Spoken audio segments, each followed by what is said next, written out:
और इस वक्त बीएसपी को लेकर यूपी से बड़ी खबर सामने आ रही है। आपको बता दें, उत्तर प्रदेश में होने वाले निकाय चुनाव को लेकर बीएसपी ने अपनी रणनीति में इस बार बदलाव करते हुए फोकस मुस्लिम समाज पर कर दिया है।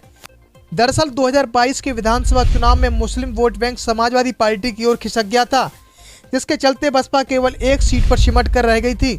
इसलिए 2024 के लोकसभा चुनाव से पहले बसपा मुस्लिम वोटरों से एक बार फिर मुस्लिम वोट बैंक को अपने साथ अपने पाले में लाने में जुट गई है।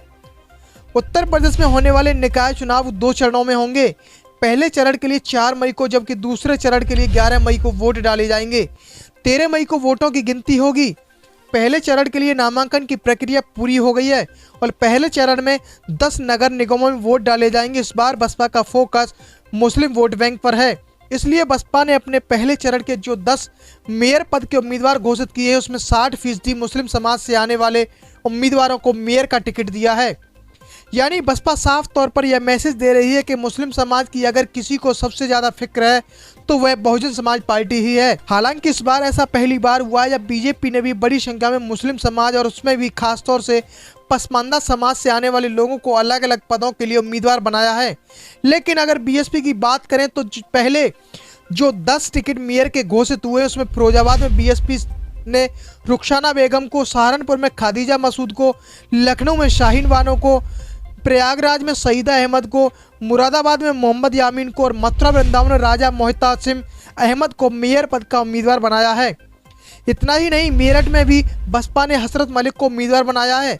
अलीगढ़ में भी सलमान सैयद को मेयर पद का उम्मीदवार बनाया है। गाजियाबाद में भी माना जा रहा है कि बहुजन समाज पार्टी मुस्लिम समाज के ही उम्मीदवार को मैदान में उतारेगी। तो बरेली में भी कहा जा रहा है कि बसपा किसी मुस्लिम कैंडिडेट को ही मैदान में उतारेगी। और इस तरह अगर देखा जाए तो दूसरे चरण की 7 मेयर की सीटों में से लगभग 4 सीटों पर बसपा की मुस्लिम उम्मीदवारों को उतारने की तैयारी है। इस तरह से लगभग 17 नगर निगम में से बीएसपी ने अब तक 8 मेयर की सीटों पर मुस्लिम उम्मीदवारों को उतार दिया है, जबकि 2 और सीटों पर कहा जा रहा है कि बसपा मुस्लिम समाज के उम्मीदवारों को उतारने की तैयारी में है। बहुजन समाज पार्टी की रणनीति कहीं न कहीं समाजवादी पार्टी के लिए इस चुनाव में मुश्किल का सबब बन सकती है, क्योंकि समाजवादी पार्टी 2022 के विधानसभा चुनाव में मुस्लिम वोट बैंक के सहारे ही 111 सीटों पर पहुंची थी और इस बार 17 नगर निगम में समाजवादी पार्टी को अगर देखा जाए तो केवल 2 सीटों पर ही मुस्लिम उम्मीदवार सपा ने उतारे हैं। मेरठ से मुस्लिम बाहुल्य सीट पर भी सपा ने इस बार मुस्लिम कैंडिडेट न देकर गुर्जर समाज कैंडिडेट उतारा है। जाहिर सी बात है, बसपा वोटरों के बीच इस संदेश को लेकर जाएगी और ऐसे में चुनाव में सपा को इसका नुकसान हो सकता है। 2024 के लोकसभा चुनाव से पहले बसपा मुस्लिम वोट बैंक के सहारे अपनी खोई जमीन वापस लाने की कोशिश में जुट गई है। अब उसे उसका कितना फायदा मिलता है, यह तो 13 मई को ही पता चलेगा, जब उसके नतीजे सामने आएंगे।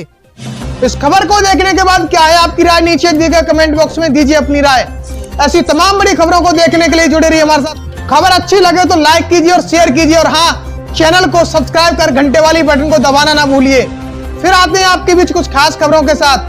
तब तक के लिए नमस्कार, जय भीम।